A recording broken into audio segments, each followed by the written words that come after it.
Street Fighter 6 out, now it's time to review the PC version of this game. In this video, I will review every graphic setting in Street Fighter 6. I also will show you how you can prevent crashes in this game. By using the latest version of our engine, let's see how well optimized the Street Fighter 6 is.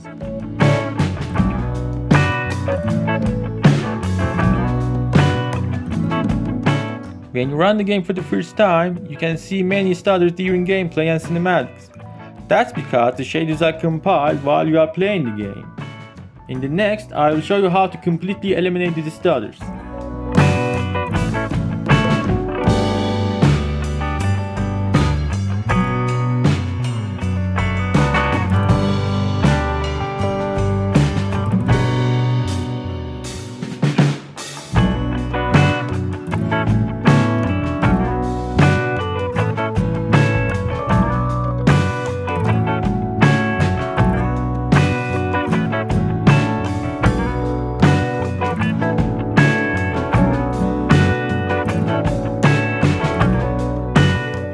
When I ran the game for the second time, I expected these stutters to be fully gone, but still, I saw some stutters. Needless to say, these stutters aren't as bad as the first run.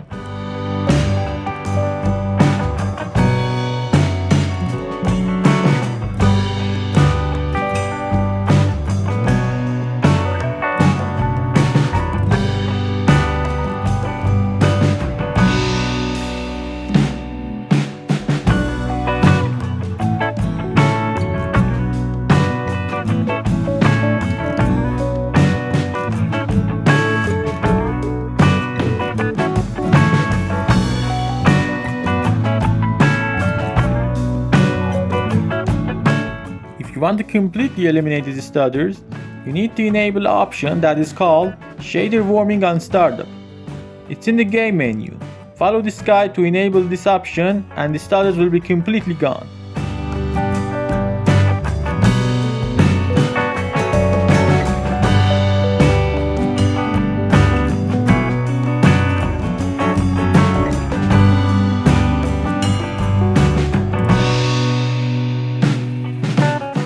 Then restart the game and wait for the shaders to be compiled. Due to your CPU power, it may take several minutes to do so. On a 10 years old Core i5 4690 CPU, it took 20 minutes to compile shaders.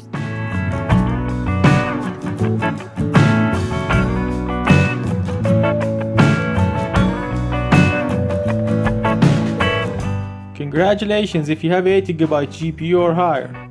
And accept my condolences if you have a 4GB GPU or lower.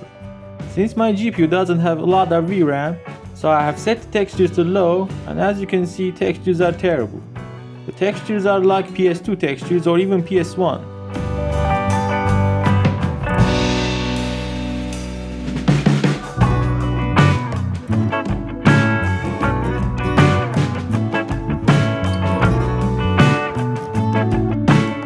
If you have a 4GB GPU or less, it is likely that your game will crash during gameplay. That's because you don't have enough VRAM to load textures. To solve this issue, the only way is to lower texture quality to reduce VRAM usage. After lowering texture quality, if you still have crashes, this time lower shadow quality, because shadow quality and texture quality both use a lot of VRAM. Then run the game and enjoy the scenery, only if you can stand for these PS2 textures.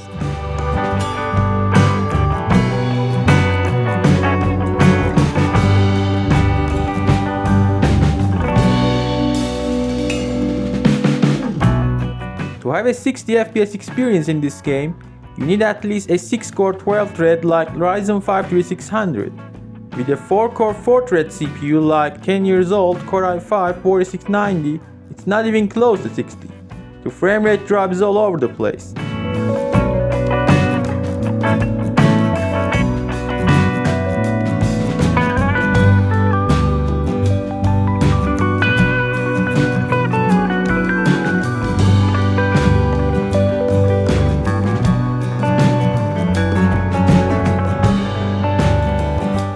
Like many RE engine titles, Street Fighter 6 supports TIA anti-aliasing, and like many RE engine titles, TIA doesn't function correctly in PC version of this game. I highly recommend you turning on anti-aliasing, because without anti-aliasing, the game is a complete mess. Even with anti-aliasing on, you can still see some aliased edges and bad hair quality. We've seen this before in other Resident Evil games that TAA doesn't function correctly in PC version of this game.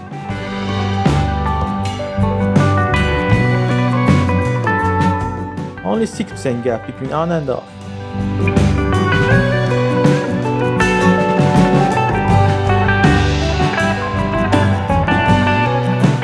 Ambient occlusion or AO has a large impact on performance. Since this option applies almost to every scene, I strongly recommend you keeping this on. With these shots, you can clearly see how much important ambient occlusion is.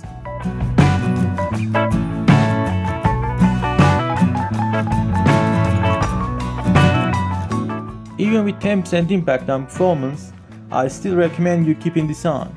Disable it only as a last resort. You can see bloom in the nights. Since bloom adds to the game visuals, so I recommend you keeping this on.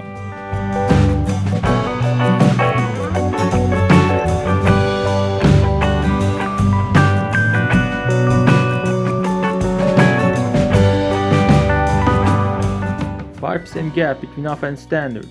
No difference between standard and highest.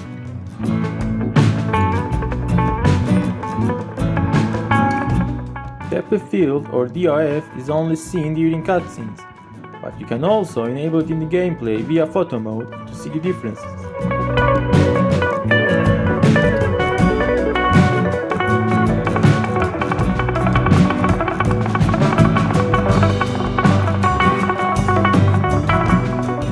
In gameplay scenarios, I saw no difference between on and off.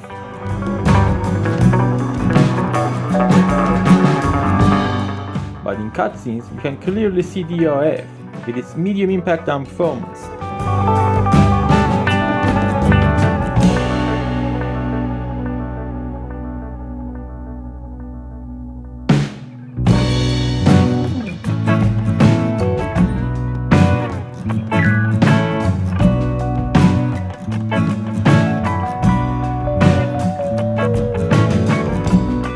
Disable DOF and save 7% of your frames.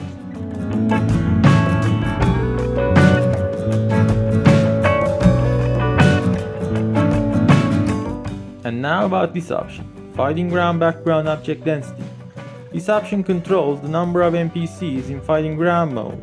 It impacts both your GPU and your CPU.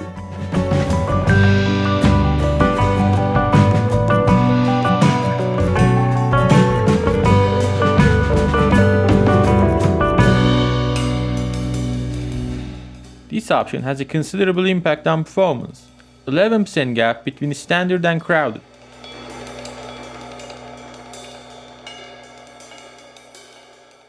I had a hard time finding out what lighting quality does. When you set lighting quality to high, you can see a shadow near a light source. It has medium impact on performance.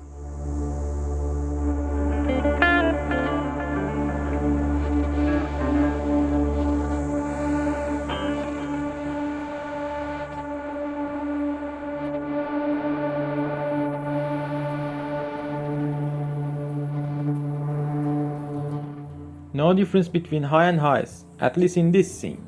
My recommendation is high.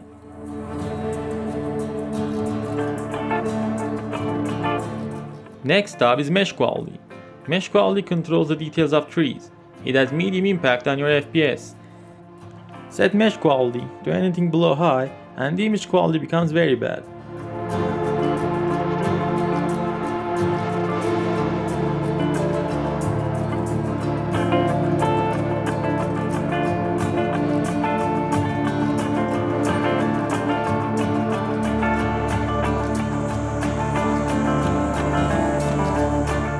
High is the optimal setting, with both image quality and performance.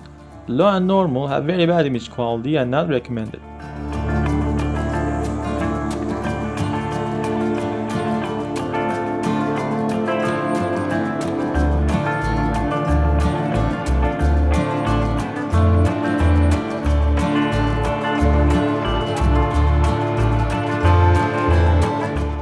Next option is motion blur.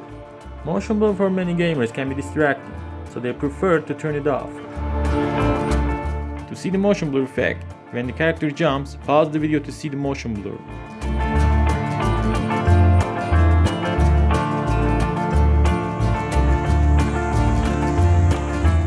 I recommend you turning off motion blur to add 4% to your frames.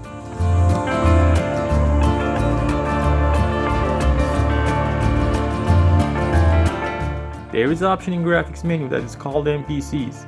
What this option does is that controls the number of NPCs in World Tour mode. With the uncrowded option, the world is almost empty. But with the standard and crowded option, you can see acceptable number of NPCs.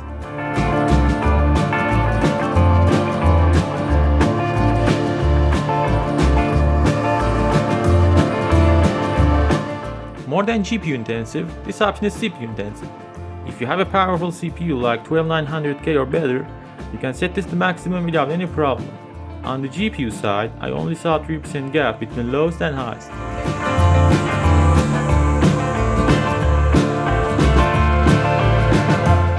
This option has reflections to water and any other surfaces. Its impact varies to the scene. In some scenes, it can dramatically lower your FPS up to 15%.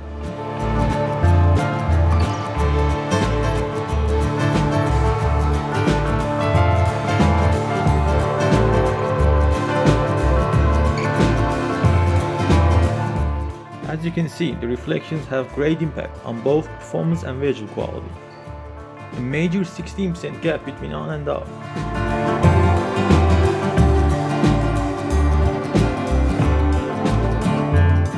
No matter how much impact on performance, I strongly recommend you keeping this on. Only disable it as a last resort.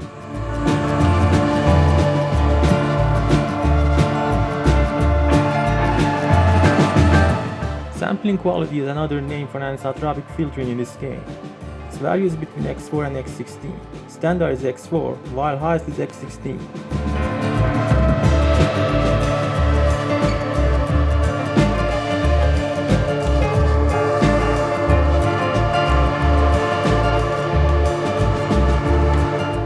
You'll have a hard time finding any difference between lowest and highest. Only 6% gap between lowest and highest setting. I don't exactly know what shader quality does, but in this specific scene I found 6% gap between low and high.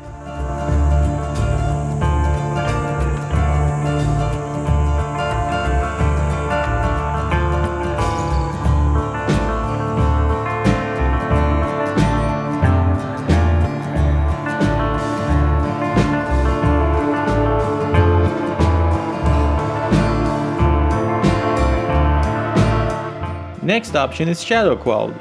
Shadow quality affects both VRAM and frame rate. So if you have a low VRAM GPU like 4GB GPUs or lower, to prevent any crashes, set shadow quality to lowest possible.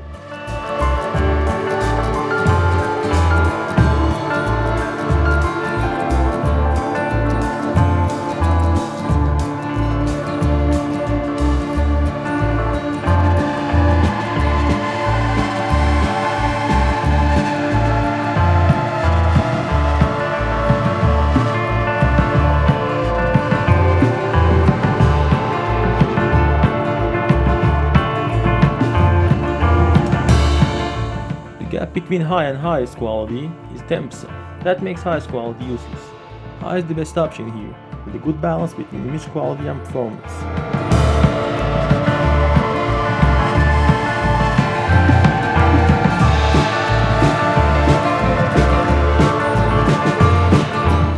And the last option is subsurface scattering. Since subsurface scattering is so hard to be seen during gameplay, I recommend you turn this off.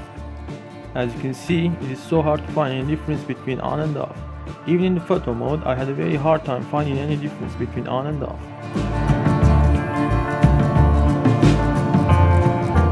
By disabling subsurface scattering or skin effect, you can save 6% of your frames.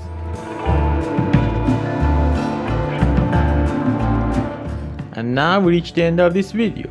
If you guys like this video, please subscribe to the channel to help me to improve it. If you have any idea about this video, please let me know in the comments. See you guys next time. Bye.